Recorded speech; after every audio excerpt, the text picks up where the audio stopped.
Indo-British Advanced Pain Clinic, Noppimayam Surgery Duram. For appointments 9155 15563.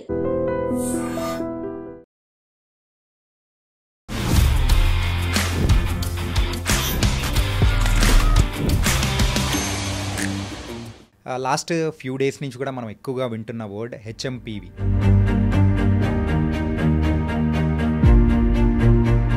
ఇంకో China వైరసేనా? ఈ virus అనేది చైనాలో పుట్టిందా అనేది చెప్పేసి అందరూ అడుగుతున్నారు. వైరస్ ఉంది, అన్ని చోట్ల ఉంది. నార్వియన్ స్టడీలో 41 children are infected with HMPV. 3 cases అనేది కూడా బయటకు వచ్చాయి. అంటే 1 to 3 days లోపల ఫస్ట్ కోల్డ్ కాఫ్ వచ్చిందంటే you can suspect that it is looking like something infection పిల్లలు. ఇండియన్ గవర్నమెంట్ ఒక ఎమర్జెన్సీ అనేది కూడా పాస్ చేసిన తర్వాత, health emergency kind of release చేసిన తర్వాత ఇది డైరెక్ట్ ఒక మనిషి చైనా నుంచి వచ్చింది కాదు, but the surveillance has to be done. ఏదో రోగం వచ్చింది, 10 మంది 100 మంది ఇన్ఫెక్ట్ అయ్యారు, చనిపోయారు అంటే అప్పుడు అయ్యో దేవుడు ఏదో చేద్దాంలే అన్నట్టు చేస్తున్నారు తప్ప మన భారతదేశంలో మన సైంటిస్టులు ఇవన్నీ ఏం పట్టించుకోరు. సైన్స్ అనేది చాలా తక్కువ. Hi guys, welcome to I dream. నేను మీ చాణక్య. ఈరోజు మన రియల్ టాక్ విత్ చాణక్యలో అండ్ నేను తీసుకొని వచ్చిన గెస్ట్ ఎవరంటే కేవలం 300 రూపాయలతోనే కోవిడ్ని తగ్గించిన డాక్టర్ వసంత్ కుమార్ గారు. అండ్ ఇప్పుడు మరి ఇండియన్ గవర్నమెంట్ కూడా హెల్త్ ఎమర్జెన్సీ కూడా ప్రకటించింది, అది కూడా హెచ్ఎంపీవి వైరస్కి. మరి ఈ హెచ్ఎంపీవి వైరస్ వచ్చినప్పుడు మనం తీసుకోవాల్సిన జాగ్రత్తలు ఏంటి, అండ్ ఎవరిలో ఈ సిమ్టమ్స్ ఎలా ఉంటాయి? అండ్ మనం ఇండియాలో అయితే ఇప్పటి వరకు 3 నుంచి 4 కేసులు అయితే నమోదయ్యాయి, అది కూడా చిన్నపిల్లల్లో. అంటే చిన్నపిల్లలు ఎలాంటి జాగ్రత్తలు తీసుకోవాలి, ఇలాంటి హెచ్ఎంపీవి వైరస్కి సంబంధించిన విషయాలు అనేది కూడా డాక్టర్ వసంత్ కుమార్ గారితో మాట్లాడదాం. మరి తెలియటెందుకు, సార్తో మాట్లాడేసి మనకు కావాల్సిన ఇన్ఫర్మేషన్ అనేది కూడా తీసుకుందాం. వసంత్ కుమార్ గారు, thank you for coming here. And present last few days నుంచి కూడా మనం ఎక్కువగా వింటున్న వర్డ్ హెచ్ఎంపీవి.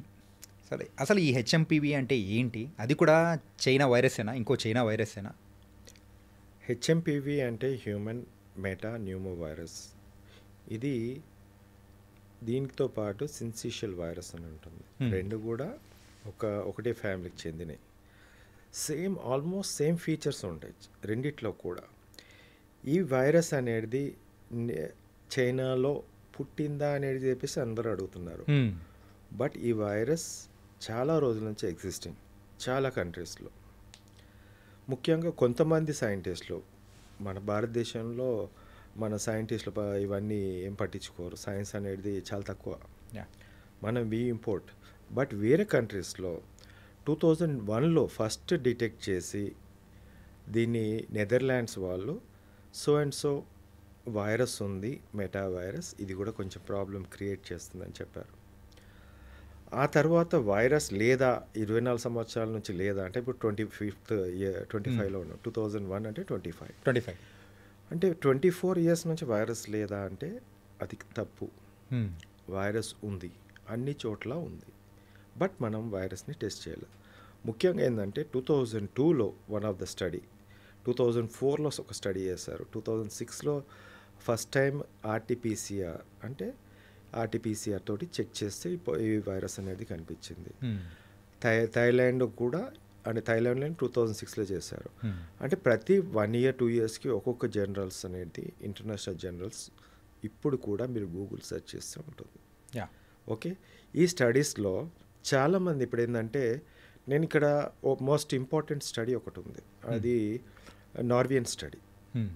నార్వియన్ స్టడీలో అవుట్ ఆఫ్ 41 పీపుల్ చిల్డ్రన్స్, అంటే 236 చిల్డ్రన్స్ని టెస్ట్ చేసినప్పుడు రెస్పిరేటరీ ఇన్ఫెక్షన్స్తో వచ్చిన వాళ్ళకు, దాంట్లో 41 children are infected with HMPV. Okay, HMPV దాంతోపాటు ఆ 41లో 34 చిల్డ్రన్స్ అడ్మిటెడ్ టు హాస్పిటల్. అంటే దాంట్లో చెప్పవచ్చు దగ్గు ఎక్కువ ఉంది, లేకుంటే హై గ్రేడ్ ఫీవర్ ఉండొచ్చు, లేకుంటే బ్రాంకోనిమానియా ఆయాసంతో, డిస్నియాతోటి అడ్మిట్ అయిన పేషెంట్స్ వాళ్ళు. సో అడ్మిషన్ అంటేనే we take it as a criteria. ఒక పీడియాట్రిషియన్గా will take it the best of that criteria. So దాంట్లో 50% అంటే 34 చిల్డ్రన్లో 17 people okay are admitted in the ICU with bronchopneumonia. అంటే half of the percentage. Yes, అందులో bronchopneumonia అంటే lung అనేది effect అయింది అన్నట్టు. బ్రాంక్యులైటిస్, బ్రాంకోనిమోనియా. దీంట్లో కూడా ఏంటంటే ఈ 34లో they had taken that comorbidities. అంటే ఇప్పుడు పిల్లలు ఉన్నారు, చాలా ఇమ్యూనిటీ చాలా తక్కువ ఉంది, అదొకటి ఫస్ట్ థింగ్. సెకండ్, వాళ్ళకి ఇంతకుముందు ట్యూబర్క్లోసిస్ కానీ మిగతా ఏమన్నా లంగ్ ఇన్ఫెక్షన్ ఏదన్నా అలాంటి ప్రాబ్లమ్స్ ఉన్నప్పుడు అలాంటి వాళ్ళు. థర్డ్, లివర్ ప్రాబ్లమ్స్ ఉన్నా, హార్ట్ ప్రాబ్లమ్స్ ఉన్నా, ముఖ్యంగా హార్ట్ ప్రాబ్లమ్స్ ఉన్నా, లేకుంటే కిడ్నీ జబ్బులు ఏమన్నా ఉన్నా, ఈ దీర్ఘకాలిక వ్యాధులలో 50% అంటే సగం మంది. బట్ ఓవరాల్గా నేను ఏదైతే 17 people admitted in to the hospital ICU some other type of oxygen తీసుకుంటున్న వాళ్ళలో 3 మాత్రం వెంటిలేటర్, ఒకరేమో సిప్యాప్ అంటాం, హై ప్రెషర్ ఆక్సిజన్ ఇస్తాం. Second, two people are on ventilator. Okay, 41లో almost we can say 3 people are went to the ventilator. Okay, అంటే 41 people అంటే చాలా అప్రాక్సిమేట్లీ ఒక 7 to 8%. ఎస్, అదే అంటే 80 వేస్తే మనకు 6 అవుతారు, ప్లస్ ఆర్ మైనస్ 1 + 2 ఆర్. ఓవరాల్గా 7 to 8 people has the tendency to reach to the what you call saturation, పడిపోయే ఛాన్స్ ఉన్నప్పుడు వెంటిలేటర్ పెడతాం. ఐదర్ సిప్యాప్ మీద వెళ్ళచ్చు లేకుంటే వెంటిలేటర్. బట్ ఇక్కడ ఈ దీంట్లో 41 దాంట్లో ఎక్కడ కూడా వాళ్ళు డెత్స్ అనేది మెన్షన్ చేయాలి. ఓకే, ఆ స్టడీలో. అండ్ ఈ హెచ్ఎంపీవీ అనేది కూడా ఫస్ట్ వెలుగు చూసింది కూడా ఇప్పుడు ప్రజెంట్ ఉన్న సిచ్యువేషన్లో చైనా నుంచే స్టార్ట్ అయింది. ఆ కోవిడ్ అనేది కూడా సేమ్ అక్కడి నుంచే స్టార్ట్ అయింది. అందరూ అనుకోవడం ఏంటంటే సో ఇది కూడా మరొక చైనా వైరస్, సో అందుకోసమే అక్కడి నుంచే మొదలైంది అని అనుకుంటూ ఉన్నారు. కానీ ఇది కోవిడ్ లాగా ఎలాంటి లక్షణాలు ఉండే అవకాశం ఉంటుంది ఈ హెచ్ఎంపీవీ? సో ఇప్పుడు వరకు నేను చెప్పిన దాంట్లో 7 to 8 పీపుల్ అనేది వచ్చింది కదా, లిమిటెడ్, చాలా తక్కువ దాంట్లో. బట్ ఇఫ్ యూ కెన్ తగ్గించిన 5% అని చెప్పొచ్చు. వేరస్ కోవిడ్ మనం చూసినట్టయితే China origin. Yes, it is clearly visible and every one says that it is from China. అది పక్కా. ఐదర్ ఇట్ ఈస్ మ్యాన్ మేడా లేకుంటే మ్యాన్ మేడ్ అనే చెప్పాలి అది. And virus this virus already existing. ఇక్కడ నేను చెప్పాను నెదర్లాండ్స్, రొమేనియా, థాయిలాండ్, మలేషియా, ఈ కంట్రీస్లో ఆల్రెడీ పేపర్స్లో చూపిస్తున్నారు. ఇక్కడ we are the studies showing that from my country ఈ స్టడీలో ఇంతమందిని మేము చూసామన్నట్టు క్లియర్గా ఉంది. అంటే అక్కడ వైరస్ ఉన్నట్టు కదా. మిగతా కంట్రీస్లో ఎక్కడ కూడా టెస్ట్ చేయలేదు, దాన్ని చూడలేదు. ఓకే, ఇప్పుడు కోవిడ్ ఉందండి. కోవిడ్ మనము చైనాలో విజృంభిస్తుంది, చచ్చిపోతున్నారు అంటే వరల్డ్ అంతా చూసింది. బట్ తర్వాత సినిమా అంతా అక్కడ బంద్ చేశారు, మొత్తం ఎవ్రీవన్ లాక్డౌన్ చేశారు. చైనాలో 0 కోవిడ్, కానీ ప్రపంచంలో మాత్రం covid. Except China, all countries అయితే కోవిడ్ ఎఫెక్టెడ్, చనిపోయారు చాలామంది, ఫాస్ట్గా చనిపోయారు. 3 to 4 days, 5 daysలోనే. Because the pneumonia, viral pneumonia ఎందుకు డేంజరస్ ఉంటుందంటే వెరీ ఫాస్ట్గా ఉంటుంది.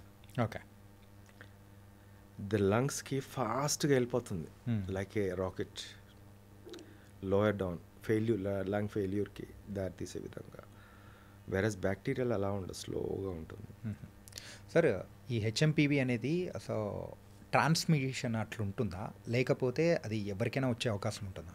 ఎందుకంటే మన ఇండియాలో ఆల్రెడీ ఇప్పుడు చూసుకుంటే 3 కేసెస్ అనేది కూడా బయటకు వచ్చాయి. వాళ్ళ ట్రావెల్ హిస్టరీ అనేది కూడా చూసుకున్నా ఎక్కడ ట్రావెల్ హిస్టరీ అనేది కూడా ఎక్కడ ఎవరికి కనిపించలేదు. ఇట్లా ట్రావెల్ హిస్టరీ లేకుండా కూడా వాళ్ళు హెచ్ఎంపీవీ బారిన పడుతున్నారంటే ఏంటిది అసలు ఎవరికి అర్థం కావట్లేదు. ఇప్పుడు వచ్చిన కూడా 3 పిల్లలే. నేను ఇందాక మా స్టడీస్లో అని చెప్పింది పిల్లలే.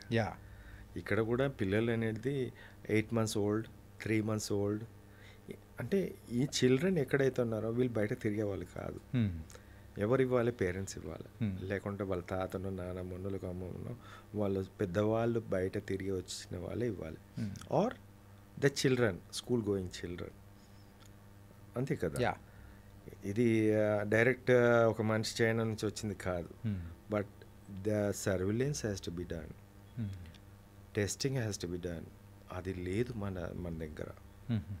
ఆ వ్యవస్థ అనేది ఏదో రోగం వచ్చింది, 10 మంది 100 మంది ఇన్ఫెక్ట్ అయ్యారు, చనిపోయారు అంటే అప్పుడు అయ్యో దేవుడు ఏదో చేద్దాంలే అన్నట్టు చేస్తున్నారు తప్ప ఇంటర్నల్గా సర్విలెన్స్ లేదు.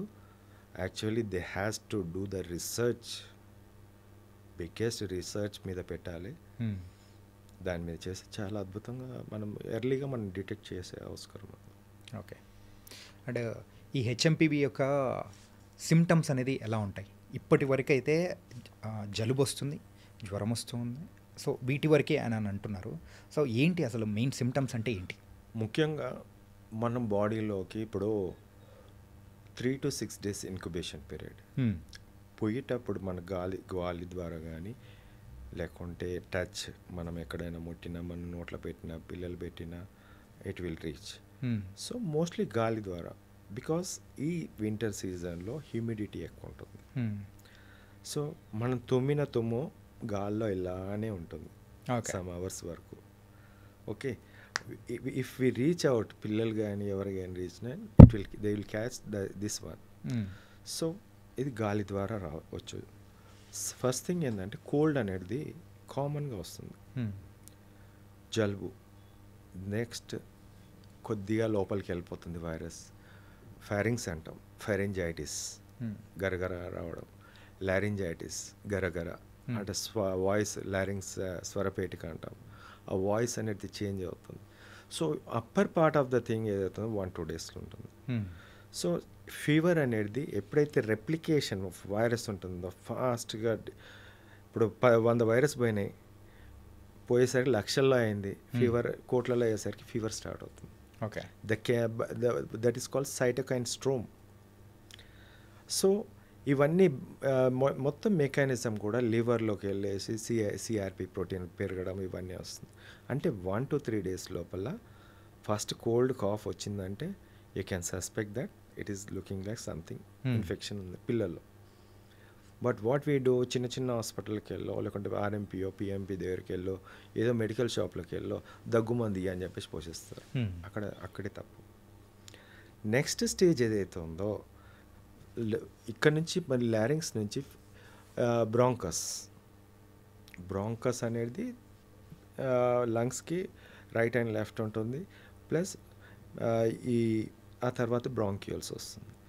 ఈ బ్రాంకియోల్స్ పైన ఉన్నంత వరకు పర్లేదు, సమ్ సార్ట్ ఆఫ్ ఈ కెన్ హ్యావ్, మంచిగానే ఉంటాడు, ప్రాబ్లం ఏముండదు, శ్వాస అంతా బాగానే ఉంటుంది, కాఫ్ అనేది ఉంటుంది. ఆ కాఫ్ తెమ్మడ వస్తే బ్రాంకస్ నుంచి తెమ్మడ వచ్చేది వైట్ కలర్లో ఉంటుంది. It's not green are yellow colour ఉంటే బ్యాక్టీరియల్ ఇన్ఫెక్షన్ సస్పెక్ట్ చేయొచ్చు. వైట్ కలర్ ఉంది, కాఫ్ ఉంది, ఇక్కడ వరకు we can manage as early as possible ఫస్ట్గా. సెకండ్, ఎప్పుడైతే ఈ స్టేజెస్, లాస్ట్ స్టేజెస్ అనేది బ్రాంకోలైటిస్ అంటాం, ఈ అల్వియోలై అనేది ఒక ఆక్సిజన్ ఎక్స్చేంజ్ పార్ట్, దానిపైన ఉండేది బ్రాంకియోల్స్ పైన బ్రాంకస్ అంటే బ్రాంచ్ లాగా. ఆ బ్రాంకియోల్స్ ఎప్పుడైతే ఇన్ఫ్లమేషన్ అంటే అక్కడ పోయి బంబార్డింగ్గా డ్యామేజ్ చేస్తుంటుంది, ఆ ఎపిథీలియల్ మీద డ్యామేజ్ చేసేసి, ఆ ఇన్ఫ్లమేషన్ చేసేసి, ఆ నేరో చిన్న సన్నగా ట్యూబెల్స్ని కూడా ఫ్లూయిడ్ బయటికి లోపలికి రాకుండా ఆపేస్తుంది. ఆ బ్లాకేజ్ మొత్తం బ్లాక్ అనొచ్చిగా. బ్లాక్ అయిన తర్వాత ఆటోమేటికల్గా బ్లడ్ సర్క్యులేషన్ కింది భాగం ఉంటుంది కాబట్టి ఫ్లూయిడ్ అక్యుములేషన్ అనేది ఉంటుంది. ఆ వీజ్ అంటే పిల్లి కూతలు అంటాం, ఆ పిల్లి కూతలు రావడం, ఇది ఇంకొంచెం సీరియస్గా చెప్పవచ్చు. ఎందుకంటే ఆక్సిజన్ పోవట్లేదు ఫ్రీగా, ఇట్ ఈస్ నాట్, మనం తీసుకున్న oxygen directly is not reaching to the blood vessel. So ఈ టైంలో సీరియస్గా మనం ఆలోచించవచ్చు. నాసల్ ఫ్లేరింగ్ ఉంటుంది, bronchioles and lower part of the lung, అంటే న్యూమోనియా వచ్చినప్పుడు ఈ ముక్కు అనేది చిన్నపిల్లలు అలా కొంచెం బ్రీతింగ్ అలా ఉంటుంది అనుకోవచ్చు. ముక్కు అనేది కొద్దిగా ఫ్లేరింగ్ ఉంటుంది. గొంతు ఇక్కడ చూసినట్టయితే డిప్రెషన్ లాగా లోపలికి పోతుంది, అంటే గాలి తీసుకోరాకపోవడం. ఇక్కడ ఛాతిలో కూడా రిబ్స్ మధ్యలో కూడా లాగేసినట్టు వస్తుంది లోపలికి, ఇన్ డ్రాయింగ్ ఆఫ్ చెస్ట్ అంటాం. అండ్ అబ్డామినల్ బ్రీతింగ్ ఉంటుంది, చాలా కొట్టుకోవడం, రెస్పిరేటరీ రేట్ ఏదైతే ఉందో పెరిగిపోతుంది. ఇది the latest stage. When saturation మనం చూసినట్టయితే ఇట్ విల్ బి లో. సో ఇమీడియట్గా ఆక్సిజన్ అనేది ఇప్పుడు వార్డ్ నుంచి ఆక్సిజన్, హాస్పిటల్లో ఉండే ఆక్సిజన్ లెవెల్ వరకు వెళ్తుంది. ఆ తర్వాత ఇది కూడా కంట్రోల్ కాలేదు, ఇంకా శ్వాస కష్టం అనిపిస్తుంది ఈ పిల్లల్లో. ఈ నిమోనియా చెప్పాను కదా, 5 to 6 days లోపలనే ఫాస్టర్గా వెళ్ళిపోతుంది, సేమ్ లైక్ మన కోవిడ్ లానే. ఓకే. సో అక్కడ లంగ్ నిమోనియా వచ్చినప్పుడు గాలి అనేది తీసుకోవడం కష్టం అవుతున్నప్పుడు then they will keep on the ventilator. Okay. అంటే ఇది ఇప్పటి వరకు చిన్నపిల్లల్లోనే చూసాము, ఈ పెద్దవాళ్ళకు కూడా వచ్చే అవకాశాలు ఎంత % ఉండొచ్చు? చిన్న పెద్ద అని తేడా లేదు ఇక్కడ. చిన్నపిల్లల్లో it looks like a bigger way. Okay. ఎందుకంటే ఇప్పుడు ఒక 1 month baby, 2 months baby, 3 months baby వాళ్ళు నడవరు, ఒక బెడ్ మీద ఎట్లా పడుకొని ఉంటారు. ఈ కోల్డ్ అనేది ఏదైతే మనకు జలుబు ఉంటుందో పడుకోబెడితే గుర్రు గుర్రు అంటుంది. మీరు చూసి ఉంటారు చిన్నపిల్లల్లో గుర్రు గుర్రు అనే సౌండ్ వస్తుంది. అది బయటికి రాదు, లోపల పోదు, అక్కడ ఉండిపోతుంది. ఈవెన్ ఫ్లూయిడ్ అనేది ఎప్పుడైతే వైరస్ అనేది ఉంటుందో ఆ బ్రాంక్యూల్స్ దగ్గర ఉన్నప్పుడు ఆ ఫ్లూయిడ్ అక్యుములేషన్ అలానే ఉండిపోతుంది. ఇక్కడ ఫ్లూయిడ్ అనేది వెళ్ళిపోయేలాగా స్లాంటింగ్ పొజిషన్లో కూర్చోబెట్టి మదర్ ల్యాపింగ్ చేసుకుంటూ ఉంటే some sort of exercise to the child అనొచ్చు, లంగ్కి. ఓకే. అంటే ఇట్లా పడుకోబెట్టి ఇట్లా వెనకాల కొంచెం ట్యాప్ చేస్తాం, అది చిల్డ్రన్లో. Okay. You can manage by doing such a things, ల్యాప్ చేయడం, ఇటు ఇటు చేయడం, ముందుకు చేయడం, సో దట్ ద ఫ్లూయిడ్ అనేది కొంచెం డిస్టర్బ్ అయ్యి బయటకు వచ్చే ఛాన్స్ ఉంటుంది, coughing out. Where as older అంటే ఇప్పుడు చాలామంది వృద్ధులు ఉంటారు, బెడ్ రిడన్ ఉంటారు, సేమ్ యాజ్ ఎ చిల్డ్రన్. వాళ్ళు కూడా చిల్డ్రనే, ఎందుకంటే వాళ్ళు కూడా అంత శ్రమ చేయలేరు, లేవలేని పరిస్థితుల్లో they will face the thing. Are bed ridden young patients, comorbidities ఉన్న వాళ్ళకు కూడా ఈ సమస్య అనేది తీవ్రంగానే ఉంటుంది. బట్ ఎవరైతే యంగ్ ఉన్నారో కొద్దిగా నడవగలుగుతారు వాళ్ళ దాంట్లో కూడా వస్తుంది, but it will be less. Okay. And ఈ హెచ్ఎంపీవీకి మనం తీసుకోవాల్సిన జాగ్రత్తలు ఏంటి సార్? అంటే లైక్ ఏమనిపిస్తుందంటే ఇండియన్ గవర్నమెంట్ ఒక ఎమర్జెన్సీ అనేది కూడా పాస్ చేసిన తర్వాత, హెల్త్ ఎమర్జెన్సీ కైండ్ ఆఫ్ ఒక రిలీజ్ చేసిన తర్వాత అప్పుడు అందరిలో కూడా ఒక ప్యానిక్ సిచ్యువేషన్ అనేది కూడా వచ్చింది. ఈవెన్ న్యూస్ ఛానల్స్లో కానీ యూట్యూబ్ ఛానల్స్లో అన్నీ చూస్తూ ఉంటే అరే జాగ్రత్తలు తీసుకోవాలి, మళ్ళీ కోవిడ్ రోజులు వస్తున్నాయా అని ఒక క్వశ్చన్ మార్క్ అనేది అందరిలో వస్తూ ఉంది. సో మళ్ళీ అలాంటి రోజులు ఏమన్నా మేము చూడొచ్చు అంటారా? లేదు, కోవిడ్ ఎలాంటి ఎమర్జెన్సీ అయితే రాదు. ఓకే. మోస్ట్లీ 100% రాదు. బట్ ఇప్పుడు ఈ సీజన్లో మనం చూసినట్టయితే ఈ నవంబర్ డిసెంబర్ నుంచి స్టార్ట్ అవుతుంటుంది సీజన్ అంతా కూడా పిల్లల్లో అటాక్ అవ్వడం, కోల్డ్, కాఫ్, కామన్ ఫ్లూ టైప్లో, ఇందాక చెప్పిన రెస్పిరేటరీ సిన్సిషనల్ వైరస్ RSV అంటాము. And along with that one this also. ఈ వైరస్ వచ్చినప్పుడు we see more of the cases. కానీ ఆ విధంగా ఇప్పుడు ఒకసారి చెప్పాను మీకు 7 to 8% అనేది ఒక చిన్న స్టడీలో వచ్చింది. Okay. But 5% we can think of 4%. But it is also bigger than Covid. Covid మనకు 1.5% సంథింగ్ డెత్స్ ఉన్నాయి, బట్ ఇక్కడ డెత్స్ అనేది చూపించలేదు కాబట్టి. బట్ ఈ కోమార్బిడిటీస్ ప్లస్ అన్నీ కూడా చూసినట్టయితే 1.5 సేమ్ యాజ్ ఆఫ్ అలా చూడొచ్చు. బట్ ఇట్ లుక్స్ లైక్ అనే comorbid conditions, children, elders and middle age people. Okay. మెయిన్గా మన కోవిడ్ రోజుల్లో ఎవరైతే ఎలాంటి జాగ్రత్తలు తీసుకున్నారో ఇక్కడ కూడా సేమ్ అలాంటి జాగ్రత్తలే తీసుకోవాలి. అంటే like sanitizer, so no hand shakes, mask పెట్టుకోవడం, రద్దీ ప్లేస్లో పోకపోవడం, we had to take until unless ఒక కరెక్ట్ అవగాహన ఈ వైరస్ మనం ఏం చేయదు అనే వరకు మనము జాగ్రత్తలు అయితే పాటించాలి. సార్ ఇప్పటి వరకు 2001 నుంచి చూసుకుంటే చాలా స్టడీస్ అనేది కూడా జరిగాయి. ఆ స్టడీస్లో ఎక్కడైనా కానీ డెత్ పర్సంటేజ్ గురించి కానీ ఎక్కడైనా మెన్షన్ చేసినట్టు ఉండడం కానీ అలా రికార్డ్ అయిందా? 1 or 2 ఉన్నది కానీ అంత క్లారిటీగా లేదు. Okay. But more of a seriousness అయితే రెస్పిరేటరీ సెన్సేషనల్ వైరస్ కన్నా కొంచెం ఎక్కువ ఉందనేది చెప్పచ్చు. లైక్ ఈ సీజన్లో మెయిన్గా asthma patients and respiratory problems ఎవరికైతే రెగ్యులర్గా వస్తూ ఉంటాయో ఎవ్రీ ఇయర్ ఈ క్లైమేటికల్ కండిషన్స్ తగ్గట్టు వాళ్ళు ఇంకా జాగ్రత్తగా ఉండాలా? వాళ్ళు ఎందుకు కోవిడ్ వచ్చిన వాళ్ళు చాలామంది ఉన్నారు. ఉంటారు, బట్ వీళ్ళకి ఇంకా ఎక్కువ కొంచెం కాంప్లికేషన్స్ ఎక్కువ ఉంటాయి కదా. బేసిక్ థింగ్ ఏంటంటే మనం చూసినట్టయితే ఇప్పుడు ఆస్తమా, రెస్పిరేటరీ ఇల్నెస్ ఏదైతే ఉందో they has to take precautions. Heart disease specially ఈ three kidney, heart disease and this one, and liver problem ఉన్న వాళ్ళు కూడా. ఎందుకంటే the liver is the main organ అన్నిటికీ కూడా. సో దీంతో పాటు మెయిన్గా చెప్పాలంటే కోవిడ్లో డివాస్టేటింగ్ ఎఫెక్ట్. అంటే మీకు కోవిడ్ వచ్చిందా? వచ్చింది సార్. ఎప్పుడు వచ్చింది? First wave, second wave. Okay.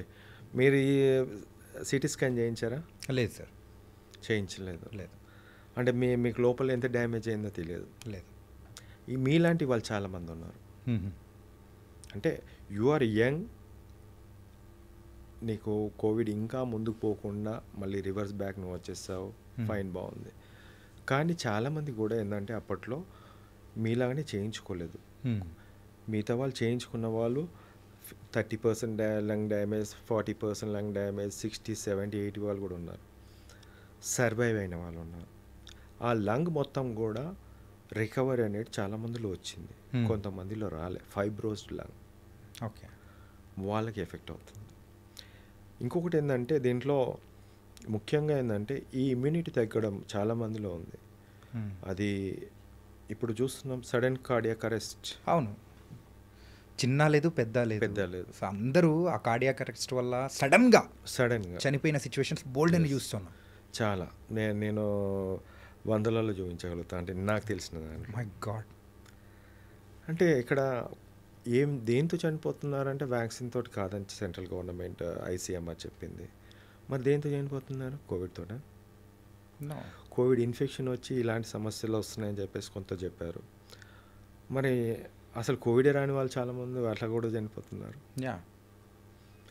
There lot of questions అన్నీ కూడా ఉన్నాయి. ఇప్పుడు అలాంటి సమస్య కూడా రావచ్చు. మీకు తెలియదు ఇంకొకటి భయంకరమైన నిజం చెప్తాను నేను. ప్లీజ్ సార్ చెప్పండి. మొన్నటి వరకు డెంగ్యూ వచ్చిందా? అవును. డెంగ్యూతో పాటు చికెన్ గున్యా వచ్చింది. అందరిలో కూడా డైమర్ పెరిగిపోయింది. డైమర్ అంటే క్లాట్స్కి ఇండికేషన్. క్లాట్స్ ఫామ్ అవుతున్నాయి అని చెప్పేసి ఇండికేషన్. అది ఓన్లీ నా స్టడీలో నేను చేశాను. చాలామందిలో క్లాట్స్ పెరగడము, హెడేక్ రావడం, severe headache, hypertension, BP పెరగడము, లేకుంటే హార్ట్ ప్రాబ్లమ్స్ రావడం, క్లాట్స్ ఫామ్ కావడం, ఇలాంటివి చాలా ఉన్నాయి. అంటే ఈ వైరస్ అనేది బై గోయింగ్ ఆన్ ఆ మ్యూటేషన్ అనేది కూడా మార్చుకుంటూ ముందుకెళ్తుంది అనుకోవచ్చా? అంటే వైరస్ డిపెండ్స్ అపాన్ చాలా వైరస్ ఉన్నాయి. ఇప్పుడు ఈ వైరస్ అయితే ఉన్నదో, ఈ వైరస్ చిన్నపిల్లలు వస్తుంది, పెద్దవాళ్ళు వస్తుంది, ఇన్ఫెక్ట్ అవుతుంది. ఏ వైరసే కానీ మీ బాడీలోకి ఎంటర్ అయితే it will do biochemical reactions in your body. అదొక ప్రోటీన్ అనేది యూజ్ చేసుకుంటుంది. ఓకే. ఫస్ట్ లివర్లో ఉన్న ప్రోటీన్ యూజ్ చేసేసుకుంటుంది. ఎందుకంటే లైపోప్రోటీన్, అది వైరసే లైపోప్రోటీన్. ఓకే. ఎక్కడి నుంచి తీసుకోవాలి? లివర్ అనేది ఫస్ట్ తీసేసుకుంటుంది. కెమికల్స్ ఏదైతే మన ఎంజైమ్స్, హార్మోన్స్, ఎవ్రీథింగ్ అంతా కూడా liver has to produce. It is totally exhausted. Even మన బాడీలో ఉండే మజిల్స్ నుంచి తీసేసుకుంటారు. That's why you feel weakness. Okay. ఇది ఎక్కడ మీరు చెప్పారు, మీరు చూడండి. వీక్నెస్ ఎందుకు వస్తుందంటే జ్వరం వల్ల అంట. It is not the fever. It utilize your కోట్ల billions of virus produce in your body. మొత్తం ప్రోటీన్ అంతా లాగేసుకుంటారు, అది తిననీకి, అది బతకనీకి, డివైడ్ కానీ. సో ఎగ్జాస్టెడ్ ప్రోటీన్, లివర్ అనేది డ్యామేజ్ అవుతుంది. సో క్లాటింగ్ ఫ్యాక్టర్స్ అంటే ఒక్కొక్కసారి క్లాట్ చేసే విధానం వస్తుంది. ఒక్కొక్క దాంట్లో బ్లీడింగ్ టెండెన్సీ అనే విధానం వస్తుంది. See there are 2 types, all the things. ఈ మెకానిజం మీదే ఉంటుంది మొత్తం కూడా. వైరల్ హెపటైటిస్ అంటాం, లివర్ అంతా కూడా ఇన్ఫ్లమేషన్ వచ్చింది. బట్ ఓవరాల్ బాడీలో కూడా అన్ని పార్ట్స్లో కూడా ఈ ఎఫెక్ట్ తీస్తుంది. విత్ ఇన్ఫ్లమేషన్ అనేది కామన్గా ఉంటుంది. So you can not predict that me liver బాగుండాలి, మీ లంగ్ బాగుండాలి, మీరు బాగుండాలి, హార్ట్ బాగుండాలి, Everything అన్నీ బాగుండాలి. బాగుంటే నువ్వు బతికి బయటపడతావు, మంచిగా ఉంటావు. నీకు ఈవెన్ వైరస్ వచ్చినా when you have good food and everything అన్నీ బాగుంటే బాగుంటుంది. దీంట్లో కొంచెం ఎక్కడైనా తేడా ఉంటే definitely they will have some sort of complications. ఈ ఒక్క కాంప్లికేషన్ ఇంకా చాలా కాంప్లికేషన్స్ వస్తాయి ఇన్ లైఫ్ టైం డ్యూరేషన్లో. ఇప్పుడు చాలామంది హార్ట్ అటాక్స్ అంటే ఓన్లీ కొలెస్ట్రాల్ తింటేనే వస్తుంది, లేకుంటే ఇంకొకటి. That is a very rubbish thing నేను చెప్పాలి. దేర్ లాట్ ఆఫ్ ఫ్యాక్టర్స్, దాంట్లో virus is one of the biggest factor then that one. Okay. అందుకే మనకు కోవిడ్లో లంగ్ ఇన్ఫెక్షన్ కాదు, దో వైరస్ లంగ్స్లోకి వెళ్ళినంత మాత్రం అది కాదు, వెనకాల క్లాట్ అనేది ఫామ్ అయ్యి చెట్టుని ఎండగొట్టినట్టు అలా ఆపేసి మొత్తం అదంతా డ్యామేజ్ అయింది.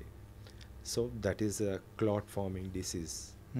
So that so many people అప్పుడు చచ్చారు, ఇప్పుడు చూస్తున్నారు. ఓకే. అంటే ఇంకా కొన్ని హార్ట్ డిసీజ్కి కారణం కోవిడ్ వైరస్. ఇంకా ముందుకు రావాలి. అంటే దాని మూలాలు ఇంకా మన బాడీలో ఉన్నాయా? దేర్ ఈజ్ చెప్పాను కదమ్మా, ఇప్పుడు వైరస్ అనేది ఏదో విధంగా ఏదో ఒక వైరస్ వస్తూనే ఉంటుంది. దాంట్లో క్లాట్స్ ఫార్మింగ్ అనేది అందరిలో రాదు, మరి అది కూడా నేను చెప్తున్నాను. అందరికీ వస్తుందేమో అని ఒక లివర్ని ప్రాబ్లం ఉంది, గ్రేడ్ 1 ఫ్యాటీ లివర్ ఉంది, లేకుంటే ఇంకో ప్రాబ్లం ఉంది అన్నప్పుడు లివర్కి. సో ఇట్ విల్ నాట్ ఒక టెండెన్సీ ఉండి ఒక క్లాట్ ఫామ్ అవుతుంది అంటే, ఇప్పుడు నీకు కింద దెబ్బ తాకింది ఎక్కడన్నా, ఒక చిన్న క్లాట్ ఫామ్ అయ్యి ముద్ద ఫామ్ అవుతుంది. అదొక నార్మల్ మెకానిజం. ఓకే, దాన్ని క్లాట్ అదే బాడీలో మీకు పైన కనిపిస్తుంటే క్లాట్ తర్వాత క్లాట్ ఫామ్ అయిన తర్వాత వెళ్ళిపోతుంది. బట్ లోపల ఎక్కడైనా ఫామ్ అయితే ఒక బ్లడ్ వెజల్ డ్యామేజ్ అయింది, దాన్ని ఒక క్లాట్ ఫామ్ అవుతుంది. ఆ క్లాట్ని తీసే విధానం లివరే చేస్తుంది. ఓకే, లివర్ చేస్తుంది, తనంత పని చేస్తుంది. బట్ లివర్ డ్యామేజ్ అయినప్పుడు నువ్వేం చేయలేవు. Okay. And doctor Vasant Kumar గారు, మీ గురించి అయితే మేము చాలా విన్నాము. ఏంటంటే ఒక 300 రూపీస్తోనే ఆ కోవిడ్ అనేది కూడా తగ్గించారు. సో ఇది how is it possible sir? ఎలా చేశారు, ఏంటి? మెడిసిన్ అవైలబుల్ ఎంత కాస్ట్ ఉందో అంత చెప్పాను, అది నిజాయితీగా. ఓకే. అసలు కోవిడ్కి నేను 45 రూపీసే చెప్పాను. 45 రూపీస్? Yes, sir. ఒమైక్రాన్లో. ఓకే. వెరాజ్ ఆల్ఫా డెల్టాలో ఇట్ టేక్స్ 14 to 15 days కాబట్టి నేను 300, 450 ఆ రేంజ్లో ఉంది అంతే. ఏం చేశారు సార్? ఆ ప్రాసెస్ ఏంటో ఒకసారి చెప్పారంటే, ఇప్పుడు ఒకవేళ నెక్స్ట్ ఏదన్నా ఇట్లాంటి సిచ్యువేషన్స్ వచ్చాయంటే వీ కెన్. మెడిసిన్స్ అండి, ద అవైలబుల్ మెడిసిన్స్. నాకు ఆ టైంలో 2 మెడిసిన్స్ కోసం అంటే టూ టైప్స్ ఆఫ్ మెడిసిన్, రెండిట్లో ఏదో ఒకటి పెట్టవచ్చు, ఆన్సర్ వస్తుంది. ఓకే. ఇక్కడ ఆన్సర్ అంటే మీకు ప్రతి ఒక్కరు ఆలోచించాల్సింది ఏంటంటే, నువ్వు ఎక్కడైనా ఏ డాక్టర్ నన్ను ప్రపంచంలో ఒక్క డాక్టర్ని చూపించు, ఈరోజు పాజిటివ్ అంటే at present you are positive నా దగ్గర లేవు, you are somewhere in Bengaluru. ఒక రిపోర్ట్ పంపిస్తాను నాకు, sir RTPCR report is positive today as of now this time, ఈ టైంకి. సపోజ్ ఇట్ ఈస్ 6th అనుకోండి, 6th to 7, 7 to 8, 8 to 9, 9 to 10, 4 days. 4 days. 11th day morning నువ్వు ఏడున్నావు? బెంగళూరు. నేను చూడను కూడా. ఓకే. నువ్వు బెంగళూరులో ఉన్నావు, మందులు చెప్తాను వేసుకో, టైం టు టైం సరి అయిన ఫుడ్ తీసుకో. 5th డే మార్నింగ్ నెగిటివ్ వస్తుంది. ఓకే. ఈ టైం లోపల సిమ్టమ్స్ అన్నీ పోతాయి, కాఫ్ పోతుంది, కోల్డ్ పోతుంది, బాడీ పెయిన్స్ పోతుంది, వీక్నెస్ అన్నీ పోతుంది. 1 డేలో ఫీవర్ తగ్గిపోతుంది. దీన్ని మ్యాజిక్ అంటారా, లేకుంటే ఇంకేమంటారా, అద్భుతం అంటారా? అసలు you cannot guess it. Who says the 4 days రేపు అనేది ఎవడు చెప్పిండు? అది నేను చెప్పిన రేపు. క్యాంట్ ఇమాజిన్ అదే ఆఫ్టర్ 4 days తర్వాత అని చెప్పేస్తాను నేను. నువ్వే రిపోర్ట్ ఎక్కడ బెంగళూరులో ఉన్నావు, నువ్వు ఎక్కడైనా ఉండు, ఎక్కడైనా వేయించుకో, నాకు అనవసరం. But answer is with you. మీరే చూపిస్తారు నాకు కంపల్సరీ నాకు పెట్టు అంటాను నేను. చూపించు. నేను 100 కేసులు తీసుకుపోయి ICMRకి పెట్టిన, నేను హెల్త్ మినిస్టర్కి పెట్టిన, కోవిడ్ది 2 సార్లు పెట్టి వచ్చిన. సార్ మరి ఇంత చేసిన వాళ్ళు యాక్చువల్గా ఇదే మరి మిగతా వాళ్ళకి కూడా ఇంప్లిమెంట్ చేయనీకోకుండా మధ్యలో ఆగిపోవడానికి గల రీజన్ ఏంటి? మీరు ICMRకి కూడా పంపించారని చెప్పేసి అని అన్నారు. సో ఇది ఎక్కువ మందికి రీచ్ అవ్వకోకుండా వెళ్ళిపోవడానికి గల రీజన్స్ ఏమంటారు? అది వాళ్ళే చెప్పాలి. నా ధర్మంగా నేను చేస్తున్నా. I heard about you in those times sir. ఏంటంటే సో మీరు ఎక్కువగా డబ్బులు కూడా ఎక్కువ మీరు చేయాల్సిన అవసరం లేదు, కోవిడ్ దానికి తక్కువ ధరలోనే కంప్లీట్ చేయొచ్చు, ఇదేం పెద్ద భయపడాల్సిన అవసరం లేదని కూడా మీరు ఆ టైంలో కూడా చెప్పింది నాకు ఇప్పుడిప్పుడు నేను గుర్తు తెచ్చుకుంటున్నాను. సో కానీ అది ఫాలో అవ్వలేదు. చాలామంది కూడా డబ్బులు కొన్ని లక్షలు హాస్పిటల్స్లో ఇచ్చి ప్రాణాలు కూడా ఇచ్చేశారు. నేను ఇప్పుడు చెప్తున్నా ఈ సందర్భంలో, మీరందరూ డబ్బులు హాస్పిటల్లో ఖర్చు పెట్టారు అని చెప్పేసి అంటున్నారు. నేను నా సొంత డబ్బులతోటి కొన్ని వేల మందికి ఫ్రీగా ఇచ్చాను ఈ మందులు. అక్కడ నా సొంత డబ్బులతోటి చాలామంది ఇంట్లో వాళ్ళు భయపడ్డారు. ఇంట్లో వాళ్ళు, అరే మీ మమ్మీ ఉన్నది, మీ మమ్మీ కదా పాపం చనిపోయింది, పోయి అక్కడ వరకు పోయాం కదా, నై సాబ్ मैं नहीं जाऊँगा, मैं मर जाऊँगा అన్నారు. अरे मैं आऊँगा आपके साथ, क्या है उधर तक आऊँगा. మేము పేషెంట్లు డైరెక్ట్ రీచ్ అయినా. నాకు తెలిసి వస్తుందని, మందు ఉంది కదా, నాకు వచ్చేదేముంది, పోయేదేం లేదు. ఈవెన్ నా సిటీ స్కాన్ ఇప్పుడు చూపిస్తా, సెకండ్ వేవ్లో వచ్చింది. ఓకే, ఫస్ట్ వేవ్లో ఫస్ట్ డే సిటీ అంటే 4th day CT normal 0, lungs clear. 16th day CT normal 0/25. అలా ఒక 20 చూపిస్తాను నా దగ్గర. ఓకే, నువ్వు 5th డేరా, 10th డేరా, 15th డేరా, నువ్వు 50%, 60% డ్యామేజ్ తోటైనారా నీకు తగ్గుతుంది, కానీ పెరిగింది చూపించాను. ఆ రోజు నువ్వు 5th డే ఏదైతే ఉందో 60 ఉంటే 60% లోపల తక్కువనే చూపిస్తా 15th డే తర్వాత. అది సాధ్యం కాలేదు ఇక్కడ. ఆ ధైర్యంతో నేను 4 days అని చెప్పా. ఓకే, తర్వాత నెక్స్ట్ స్టేజెస్లో ఓమైక్రాన్లో even so many people admitted in the hospital. ఒక అతను వాళ్ళ ఇంట్లో 3 ఇచ్చాడు నాకు. 85% సాచురేషన్, ఆక్సిజన్తో పెట్టుకొని సిలిండర్లు ఇంటికి వస్తే ఒకటే ఒక డ్రగ్ పెట్టిన, మల్టీబైటన్స్ పెట్టిన, ఒకటే ఒక డ్రగ్.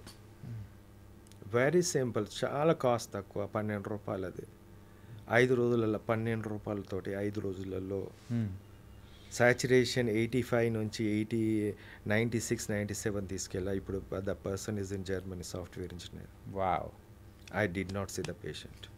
ఓకే, నమ్మకం. నేను చెప్తున్నాను కదా, మీరు ఎక్కడో బెంగళూరులో ఉంటే నేను ఇస్తాను కదా, ఇప్పుడు కూడా అదే నమ్మకం. I did not do the things, the medicine will do. అంటే ఇప్పుడు హెచ్ఎంపీవీకి కూడా మీ దగ్గర నుంచి మేము ఏమైనా ఎక్స్పెక్ట్ చేయొచ్చు అంటారా? నేను డెంగ్యూ కూడా చెప్పిన, నెక్స్ట్ డే ప్లేట్లెట్స్ పెరుగుతాయని చెప్పిన. చికెన్ గునియాలో పెద్ద స్టార్స్, ఇప్పుడు చిరంజీవి గారు ఉన్నారు, ఒక నెల రోజుల తర్వాత కూడా పాపం నడవలేని పరిస్థితి, కానీ నా పేషెంట్ 7 daysలో నడుస్తారు. 7 days రన్నింగ్ చేస్తారు, వాడు నడుచుడు కాదు. ఇప్పటికీ చాలామంది కూడా చికెన్ గునియాతో బాధపడుతున్న వాళ్ళు చాలామంది బాడీ పెయిన్స్, వీక్నెస్, జాయింట్ పెయిన్స్తో ఉన్నారు. Still they come to me, sir తగ్గింది, ఇప్పుడు కూడా పెట్టినా తగ్గుతుంది. ఇప్పుడు అంటున్నారు హెచ్ఎంపీవీకి ఉందా? ఉంది. There are 6 drugs to kill the virus. Really? 6 drugs. వేరే ఒకటే దాంట్లో 6లో ఒకటే పెడతా నేను, 6 పెట్టాను ఒకదానికి. ఓకే, ఒక్క డ్రగ్ పెడతాను. బట్ అదర్ డ్రగ్స్ సప్లిమెంటేషన్గా మిగతా సపోర్టివ్ డ్రగ్స్ ఉంటాయి. అండ్ దేర్ ఆర్ ఈ డ్రగ్స్ నేను పేరు చెప్పడం భావ్యం కాదు, ఎందుకంటే బయట చెప్పాను అనుకోండి, ఆర్ఎంపీలో లేకుంటే అన్పడగాలు వాడి వీడు అన్ని పెట్టుకొని వాడేసి కాంప్లికేషన్స్ వచ్చి దారి తీస్తుంది. వాడు ఇష్టం వచ్చినట్టు యూజ్ చేస్తారు. అది ఎంత మోతాదులో వాడాలి, ఎలా వాడాలి. ఇఫ్ సంథింగ్, సార్ నాకు ఈ ప్రాబ్లం ఇట్లా ఫేస్ అవుతుంది అంటే దెన్ ఇప్పుడు నా దగ్గర సబ్జెక్ట్ ఉంది కాబట్టి నేను చెప్పగలుగుతాను. But not all the people cannot say. నేను అందుకోసం గవర్నమెంట్ నేను అదే పడతాను, రిక్వెస్ట్ చేస్తున్నాను. ఎందుకంటే ఒక ప్రోటోకాల్ లెక్క రావాలి. ఇది ఒకటి మెడిసిన్స్ తోటి అని కాదు, మెడిసిన్తో పాటు డైట్ కూడా ఇంపార్టెంట్. ఓకే, మీరు అందరు ఏం చేస్తారు, జ్వరం వచ్చినప్పుడు మటన్ తినద్దు, చికెన్ తినద్దు, ఫిష్ తినద్దు, గుడ్డు తినద్దు, అసలు ఏం తినద్దు, కారం నీళ్ళు పోసుకొని తాగంటారు. అవునా? నేను అలా కాదు, నేను ఓన్లీ నాన్ వెజ్ తినమంట. బికాజ్ ప్రోటీన్ పోతుంది కదా, ఎవడిస్తాడు ఆ ప్రోటీన్ని? నీ బాడీలో ఉన్న ఒక కేజీ ప్రోటీన్ పోయింది అనుకో, మనకు ఆ బాడీకి కేజీ రావాలంటే 4-5 రోజులు మంచిగా తినాలి. ఎవడిస్తాడు అది? నువ్వు వెజ్ ప్రోటీన్ తింటావు, యానిమల్ ప్రోటీన్ తింటావు, నీ ఇష్టం. సార్ అందరు డాక్టర్స్ చెప్పేదానికి యాజ్ ఎ డాక్టర్గా మీరు చెప్తున్న దానికి డిఫరెన్స్ అనేది సార్. విరుద్ధం కాదు, ఇది సైన్స్. ఇది సైన్స్తో మాట్లాడుతున్నా. ఓకే, నేను వాళ్ళు ఎలా మాట్లాడుతున్నా నాకు సంబంధం లేదు. సైన్స్ అనేది ముఖ్యం నాకు. నేను చెప్తున్నది కరెక్టా కాదా నువ్వు నిర్ధారించు. You come to the debate, నేను వద్దంటున్నా. Anyone can come to the debate. నేను 100 మంది సైంటిస్టులను పెట్టు, నా ముందు నేను సమాధానం ఇవ్వడానికి నేను రెడీ ఉన్నా. ఎవరే కానీ నేను సైన్స్ తోటే మాట్లాడా. ఓన్లీ సైన్సే నాకు ముఖ్యం. సైన్స్ తోటే మాట్లాడతా. పర్సనల్గా నాకు అవసరం లేదు. Who ever maybe. దీంట్లో సైన్స్ ఉంది కాబట్టి నేను ఐ ఫాలో దిస్ వన్. ఇప్పుడు చిన్న పిల్లోడికి ఇప్పుడు వైరల్ ఇన్ఫెక్షన్ వచ్చింది, హై గ్రేడ్ ఫీవర్ వచ్చింది. He loses that what you call the protein. Who has to give that one? పాలు తాగుతున్నాడు అంటే మదర్ ఇస్తుంది. That is good. మాస్క్ పెట్టుకొని ఇవ్వాల్సిన బాధ్యత తల్లికి ఉంటుంది. కొంచెం స్లో ఫీడ్, చిన్న feeds for 5 to 6 or 7 feeds ఇవ్వ కొంచెం అంటాను. ఎందుకంటే ఆయాసం ఉంటుంది కాబట్టి. మెడిసిన్స్ ఉన్నాయి, సరైన మోతాదులో వాళ్ళకి కావాల్సినంత మెడిసిన్ ఇచ్చేస్తే సరిపోతుంది. నువ్వు ఒక్కసారి నువ్వు ఇమాజిన్ చేయలేవు. నేను ఒకటి చెప్తాను నీకు. ఒక 5 years బేబీ డెంగ్యూతో నా దగ్గరకు వస్తే జస్ట్ ₹6 గోళీతోటి ₹6 దాంట్లో 1/3 1/4 వేసి ప్లేట్లెట్స్ 1 lakh ఉంటే 3.5 lakhs తీసుకపోయిన 5 daysలో. ₹6 గోళీ, 6 rupees. వాళ్ళకి కావాల్సిందే చిన్న సగంలో సగం, ఒక్కోసారి 1/5 అంట నేను. there is a lot of medicine that giving the good results. And అంటున్నాను 6 medicines are there. You can use whatever the best form, best way, according to the patient, according to their complication and all the things. The beauty of the thing, medicines is there. అసలు ఇప్పుడు కూడా ఎప్పుడన్నా నాకు viral infection కనిపించింది ఏదైనా అంటే ఇది వేసుకోపో అంటాను సింపుల్గా. అండ్ ఆ టైంలో ఇంజెక్షన్స్ కానీ ఏం అవసరం లేదా? ఏం అవసరం లేదు. మల్టీవైటమిన్ ఇంజెక్షన్స్ ఇప్పిస్తాను. That's common with all the people. But there are lot of specifications నా దాంట్లో. ఇది తినొద్దు, అది తినదు అని కొన్ని పదార్థాలు ఉన్నాయి, కొన్ని ఉన్నాయి. I will avoid all the things and I will be saying first. నేను ఒక 15-20 నిమిషాలు మినిమం తీసుకుంటాను ఒక కేసుకి. Okay. If you had doubts I had to clear that also. అసలు రేపు ప్లేట్లెట్స్ కొంచెం తక్కువ పెరిగినాయంటే నేను ఫీల్ అవుతాను. ఏం తిన్నావమ్మా అని అడుగుతా. సార్ నేను పప్పు తిన్నాను. పప్పు తినడు, 4 గుడ్లు తినంట, హై ప్రోటీన్ ఉంటుంది. లేకుంటే ఫిష్ తిను, హై ప్రోటీన్, అసలు జీర్ణం ఈజీగా అయిపోతుంది. That's fine with all the people. అలా తింటే అసలు ఈ మెడిసిన్స్ కూడా అవసరం ఉండదంట. అంటే మీరు చెప్పేదాన్ని తగ్గట్టు మెడిసిన్సే అవసరం లేకోకుండా త్రూ ఫుడ్డే మనం ఇంకా క్యూర్ చేయొచ్చు ఈజీగా అని కూడా చెప్తున్నారు మీరు. ఇప్పుడు ప్రోటీన్ లాస్ ఉంది, ప్రోటీన్ ఇస్తున్నాం, వైరస్ దాని అంతా పని చేసుకొని పోతుంది 5 రోజులు. ఇట్ విల్ గో, అది చచ్చిపోతుంది అంతే. ఓకే. నువ్వు 5 రోజుల వరకు నువ్వు సరైన ఫుడ్ ఇవ్వాలి. ఇప్పుడు మీరు కార్పొరేట్ హాస్పిటల్ పోతే ఏమిస్తారు తెలుసా? ఒక చిన్న దాంట్లో ఇంత రైస్ పెడతాడు, ఇంత పెరుగన్నం పెడతాడు, పెరుగు పెడతాడు, ఇంత లైట్ పప్పు పెడతాడు. అబ్బా నువ్వు తింటే తిను, లేకుంటే లేదంటారు. లేకుంటే ఐసీయూలో పోతే అది కూడా ఉండదు. IV fluid, IV glucose. నీకు ఏడిస్తున్న ప్రోటీనా? నేను అప్పుడప్పుడు కొన్ని చూస్తుంటాను కొన్ని కార్పొరేట్ హాస్పిటల్లో హై ప్రోటీన్ రిచ్ డైట్ అంటారు. తర్వాత దానికి ఒక సపరేట్ రేట్ అనేది కూడా ఉంటుంది. Whatever the rates they want to fix, I don't mind. But ఆ తర్వాత ఒక పదం అయితే కనిపించింది, yes something is there, I felt that happy. Simple. నేను కోవిడ్లో కూడా చాలామంది ఏదైతే హై ప్రోటీన్ తీసుకున్నారో వాళ్ళకి ఏం కాదు. ఎవరైతే హాస్పిటల్కి వెళ్ళి స్టీరాయిడ్స్, రెమిడిసివిర్ లేకుంటే ఇంకో కొన్ని డ్రగ్స్ మీద యూజ్ చేసిన వాళ్ళు చచ్చారు. హాస్పిటల్కి వెళ్ళి మంచి భోజనం చేసుకుంటూ మంచిగా ఉన్న వాళ్ళు రిటర్న్ మంచిగా వచ్చారు. లేదు ఇంట్లో ఉన్న వాళ్ళు బ్రహ్మాండంగా ఉన్నారు. బట్ వాళ్ళ మీద ఈ స్టీరాయిడ్ అనే విష ప్రయోగం జరిగినప్పుడే ఈ సమస్యలు. ఇప్పటికీ నాకు గుర్తుకుంది, నేను నీలోఫర్లో పీజీ చేసేటప్పుడు మా సార్ ఒకటే చెప్పారు, Suresh Kumar sir, steroids use చేయొద్దు దీంట్లో వైరస్ ఇన్ఫెక్షన్లో. అసలు యూజ్ చేయకూడదు. నో, అసలు జీరో అండి, లేరు. Okay. It is fixed to me. Yes what ఇప్పుడు తర్వాత నేను ఆలోచించాను, ఎందుకు మా సార్ ఇలా అని చెప్పేసి చాలాసార్లు ఆలోచిస్తుంటాను. That has answer. Glucose level పెరిగిపోతుంది, అదర్ ఆపర్చునిటీ ఇన్ఫెక్షన్స్ అన్ని రావడం జరుగుతుంది. అందుకే మీకు స్టెరాయిడ్ ఇవ్వడం వల్ల మ్యూకర్మైకోసిస్ అని వచ్చాయి. ఓకే. అంటే సార్ ఇప్పుడు ఈ హెచ్ఎంపీవి గురించి మనం వరి అవుతున్నాం మెయిన్గా, కోవిడ్ లానే అవుతుందేమో అలా ఇలా అని చెప్పేసి అని అంటూ ఉన్నారు. ఫర్ ఎగ్జాంపుల్, సో కోవిడ్ లాగానే అదంతా స్ప్రెడ్ అయిపోయింది అనుకోండి హెచ్ఎంపీవి. ఆ టైంలో కూడా సో మరి ఇంజెక్షన్స్ కానీ, ఇన్ఫ్యాక్ట్ చెప్పాలంటే సో వ్యాక్సినేషన్స్ అలాంటివి వచ్చాయంటే సో అప్పుడు మనం తీసుకోవచ్చు అంటారా, లేకపోతే వద్దంటారా, లేకపోతే ఏంటి ఆ టైంలో అట్లాంటి సిచ్యువేషన్ వచ్చిందంటే what you say? Let them give 100%. నీకు మెడిసిన్ ఉండగా అవన్నీ ఏం అవసరం? తీసుకురమ్మంటున్నా. ఎవరు తీసుకురావాలి? ఎవరి బాధ్యత ఇది? గవర్నమెంట్. మీ బాధ్యత కాదా? అంటే ఒక సామాన్య పౌరునిగా that is the role of you people. వాళ్ళు తీసుకురాకపోతే మీరు తీసుకురావాల్సింది. It is the responsibility of every person in this world. నేను 840 crore పాపులేషన్కి నేను సమాధానం చెప్తున్నా. నాట్ ఫర్ నా ఏదో బిల్డప్ చేసుకోనికి నాకు అవసరం లేదు.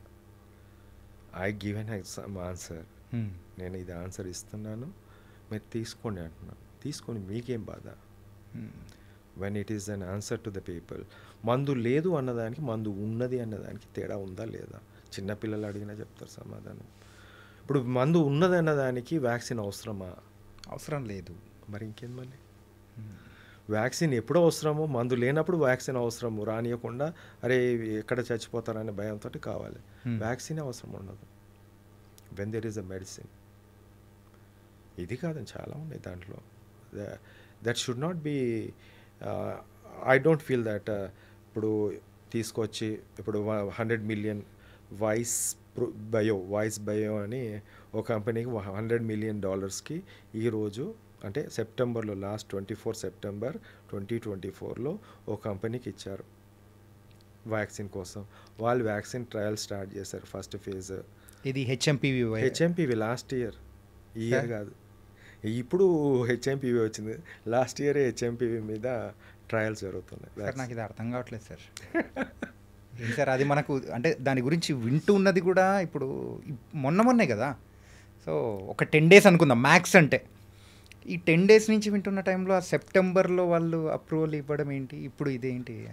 సెప్టెంబర్లో US FDA has given approval for voice bio కంపెనీకి ఈ బైవాలెంట్ వ్యాక్సిన్, ఒకటి రెస్పిరేటరీ సెన్సేషనల్ వైరస్కి ప్లస్ ఈ హెచ్ఎంపీవి ఏదైతే వైరస్ ఉందో రెండిటికి కలిపి ఒక వ్యాక్సిన్ తయారు చేయమని ఆ కంపెనీతో ఒప్పందం అయింది.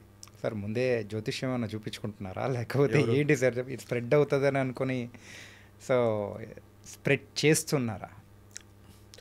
ఇప్పుడు బిజినెస్ చేసేవాడిని అడగాలి, నన్ను ఎందుకు అడుగుతారమ్మా?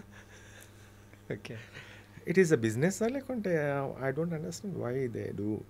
అంటే రేపు చైనాలో వస్తుందని వాళ్ళకేం కలగన్నారు, లేకుంటే ఇండియాలో కనిపిస్తుందని వాళ్ళేం కనుకనేను. 24 సంవత్సరాల కింద జరిగింది వచ్చింది ఇప్పుడే వస్తుందని చెప్పేసి మీడియాలలో మనం వార్తలు చూస్తున్నాము. చైనా కంకణం కట్టుకొని మనం కక్షతో మన మీద అటాక్ చేస్తుంది హ్యూమన్ మీద. బట్ ఈ వ్యాక్సిన్ చేసే వాళ్ళకి ఎక్కడి నుంచి వచ్చింది, ఏ స్ట్రెయిన్ మీద చేస్తున్నారు? ఇప్పుడు ఒక స్ట్రెయిన్ నడుస్తుంది, అది ఏం స్ట్రెయినో తెలియదు, కానీ అంతకన్నా ముందు స్ట్రెయిన్ తోటి నువ్వు వ్యాక్సిన్ తయారు చేస్తుంది, దీని మీద పని చేస్తుందా? There lot of questions. ముందే ఎందుకు తయారు చేయాల్సి వస్తుంది? అసలు రేపు వస్తుందని వాళ్ళకి తెలుసా? అదే డౌట్. మీకు కూడా డౌట్, నాకు కూడా డౌట్. ఇలా బోలెడని డౌట్స్ ఉన్నాయి సార్. ఇప్పుడు మీరు అనుకుంటున్నారు కదా ఇది ఒకటే అని. కోవిడ్కి వ్యాక్సిన్ ముందు already something has gone, trials కూడా జరిగాయి. ఇది కోవిడ్ రాకముందే. కోవిడ్ రాకముందు బిల్ గేట్స్ చెప్పాడు పాండమిక్ వస్తుంది నెక్స్ట్ అని. ఆయనకి ఎక్కడి నుంచి కలగన్నాడు? ఎప్పుడు ఈ దరిదాపు మన చాలా రోజుల కిందటి నుంచి మనం ఎప్పుడు పాండమిక్ చూడలేదు. మీ ఏజ్ ప్రకారం నేను 40 సంవత్సరాలు చూస్తున్నాను కదా, ఎప్పుడో చిన్నప్పుడు వచ్చిందని చెప్పేసారు ఎప్పటిగా, ఆ తర్వాత ఎప్పుడు రాలేదు. But he said that it is going to come. ఇప్పుడు బిల్ గేట్స్ వస్తాడు, హెచ్పివి వ్యాక్సిన్ అనేది, హ్యూమన్ ప్యాపిలోమా వైరస్ వ్యాక్సిన్ అనేది మీరు ఇంప్లిమెంట్ చేయండి అని చెప్పేసి మోడీ గారిని కలిసారు. What is the special interest of Bill Gates in the పాండమిక్లో కానీ, లేకుంటే ఈ HPV human papilloma virus vaccine ఏదైతే ఉందో దాని మీద కానీ, లేకుంటే రేపు మళ్ళీ కనిపించవచ్చు దీని మీద కూడా. హెచ్ఎంపీవీ మీద. But they has to answer the things. ఎక్కడ ఇప్పుడు నేను ఉన్నది చెప్తున్నాను. యా వాట్ ఈస్ దేర్, మీకు కావాలంటే నేను జనరల్ ఇస్తాను. Yeah. వాయిస్ బయో అనేది ఒక కంపెనీ, ఇంగ్లాండ్ బేస్డ్ కంపెనీ, వాళ్ళకి ఇచ్చారు. That is the fact. That is నేను రాయలేగా, వాళ్ళు రాసింది నేను చదివిన, నేను చెప్తున్నా ఇప్పుడు. ఇలా మాట్లాడుకుంటూ వెళ్తే సో ఈ పాండమిక్స్ గురించి, ఈ వైరస్ల గురించి జవాబు లేని ప్రశ్నలు మన మైండ్లలో బోల్డెన్ వస్తాయేమో. నేను లాస్ట్కి ఒకటే చెప్తున్నా, జవాబు కాదు, వైరస్కి మందు ఉంది అంతే. ఓకే 840 కోట్ల -1 నన్ను తీసేసాయి. ఉంది అని చెప్పిన నేను ఒక్కనే ఉండొచ్చు, చాలామంది ఉండొచ్చు నాలా ధైర్యంగా చేయకుండా, ధైర్యం చాలా వాళ్ళు కూడా అయిపోయి ఉంటారు. బట్ ఉంది. Okay so nice sir. And మీరు చెప్పిన కొన్ని మైండ్ బ్లోయింగ్ సో కొన్ని ఫ్యాక్ట్స్ కానీ, అండ్ ఈ హెచ్ఎంపీవీ వైరస్ ఎలా ఉంటుంది, ఇది ఎక్కడి నుంచి స్టార్ట్ అయింది, దాని హిస్టరీ ఏంటి, అండ్ దానికి తీసుకోవాల్సిన జాగ్రత్తలు ఏంటి అనేది కూడా చెప్పారు. సో ద ఫైనల్ క్లోజింగ్కి ముందు ఒక్కసారి మనం తీసుకోవాల్సిన జాగ్రత్తలు ఏంటో ప్రజలకు ఒక్కసారి మీరు చెప్పారంటే ఇట్స్ వెల్ క్లోజెస్. సింపుల్గా చెప్తాను, కోల్డ్, కాఫ్, ఫీవర్ ఈ ఫస్ట్ 3 డేస్లో వస్తుంది. దానికన్నా ముందు చైల్డ్ అనేది కొంచెం వీక్గా ఉంటారు. అక్కడి నుంచి గమనిస్తే ఫస్ట్ 2 డేస్ లోపలనే బ్రాంకోడైలేటర్స్ చాలా మటుకు ఉంటుంది. అందులో ఆంబ్రాక్సిల్ అనే సిరప్ ఒకటి ఉంది. ఆంబ్రాక్సిల్ అనే సిరప్ డాక్టర్ని కన్సల్ట్ చేసి ఎంత డోస్ వేయాలో ఫస్ట్ వేసేయండి. అల్వియోలస్ అనేది లోపల ఉన్నది డ్రై అప్ అయిపోతుంది. సో డిస్కంఫర్ట్ అనేది ఫీల్ కాకుండా ఉంటుంది. దెన్ కమ్స్ ఎప్పుడైతే కోల్డ్ ఉన్నదో పిల్లల్లో ఇలా వెలకలు ఇలా పడుకోబెడతారు. పాపం వాళ్ళు మూవ్ కాలేరు, ఇటు మూవ్, జస్ట్ స్లాంటింగ్ పొజిషన్లో ఒక 40-45 డిగ్రీస్ కొంచెం పెట్టేసి తల వైపు కదలకుండా స్ట్రైట్గా అలా పెడితే ఎనీ ఫ్లూయిడ్ ఏది ఉన్నా మింగేస్తారు. గొంతులోకి వచ్చింది, ముక్కుల నుంచి వచ్చిందా మింగేస్తారు, కొంచెం కాఫ్ వచ్చేసినా మింగేస్తారు. So they won't be any, వాళ్ళకు ఎటువంటి డిస్కంఫర్ట్ ఉండదు. అదేవిధంగా థర్డ్ ఏమంటే, సపోజ్ కోల్డ్ వచ్చింది, కాఫ్ వచ్చింది, పైన పడుకోబెట్టుకొని ల్యాప్ చేయండి. ఓకే ముందు మళ్ళీ వెలికెళ్ళేసి ముందు ల్యాప్ చేయండి. ఎనీ ఫ్లూయిడ్ ఏమైనా అక్యుములేట్ అయినా it will come out. Third, ఏదైతే ఇప్పుడు అంతా చల్లగా ఉంది వాతావరణం, సో వార్మర్ లాంటిది పెట్టి, ఇప్పుడు చిన్నపిల్లలు వాళ్ళకి చలి అనేది వాళ్ళు చెప్పలేరు అనే ఉంటుంది. మనం ఒక్కోసారి మేము దుప్పటి కూడా మనం తీసేస్తుంటాం. బట్ వార్మర్ లాంటివి పెడితే అంటే వార్మ్ ఎయిర్ అనేది పోయినప్పుడు ఎయిర్వే ప్యాసేజ్ అనేది కొద్దిగా ఉంటుంది, మంచిగా వస్తుంది. ఇది ఫస్ట్ స్టేజ్ ఆఫ్ థింగ్స్లో మనం చేయొచ్చు. దాంతోపాటు పారాసిటమాల్ సిరప్ వాళ్ళ ఏజ్ తగ్గట్టు, వాళ్ళ వెయిట్కి తగ్గట్టు మనం ఇచ్చుకోవచ్చు. ఓకే ఆ తర్వాత నియర్ బై డాక్టర్ని కన్సల్ట్ చేస్తే డెఫినెట్లీ వాళ్ళు ఈ యాంటీబయాటిక్స్ లేకుండా, స్టీరాయిడ్స్ లేకుండా ఎవరైనా ఇస్తే సంతోషం. ఓకే స్టీరాయిడ్స్ ఇచ్చారంటే ఒక విషయం ఇచ్చినట్టు అని చెప్తాను, డైరెక్ట్ చెప్తున్నాను. నాకు నా వల్ల కావట్లేదు, ఎందుకంటే నేను చూస్తున్నాను. ఒక విషయమే స్టీరాయిడ్స్, ఇట్ విల్ ఇంకా ఇంక్రీజ్ చేస్తుంది. ద నెక్స్ట్ స్టేజ్లో డెఫినెట్లీ ఆ బాబు ఏదైతే ఫీవర్ తగ్గగానే ఆడుకుంటారు, బట్ అక్కడ కూడా కోల్డ్ దాంట్లో బయట తిరగకుండా మీరు ఆపచ్చు. స్కూల్ గోయింగ్ చిల్డ్రన్ అంటే స్టాప్ దెమ్, కోల్డ్, జలుబు, దగ్గు, జ్వరం వస్తే ఆపేయండి, మిగతా పిల్లలకు రాకుండా ఉంటుంది. So we can save other people also, right. First ఇవన్నీ చేస్తే చాలా బాగుంటుంది. దాంతోపాటు high protein diet, in case వచ్చిన సరే చిన్న పాప పాలు తాగుతున్నారు, ఫైన్, మదర్ మంచిగా తింటే పిల్లలకు వస్తాయంట. So mother has to eat more, milk is the proteinous thing. So nothing is going to feeds ఇచ్చేది చిన్న మా పాప తాగుతుంది కదా అని అలానే తాగిపించుకుంటూ పోతే వాళ్ళు తాగుతూనే ఉంటారు. స్టమక్ బెల్లీ ఫుల్ అయ్యేంతవరకు తాగుతారు.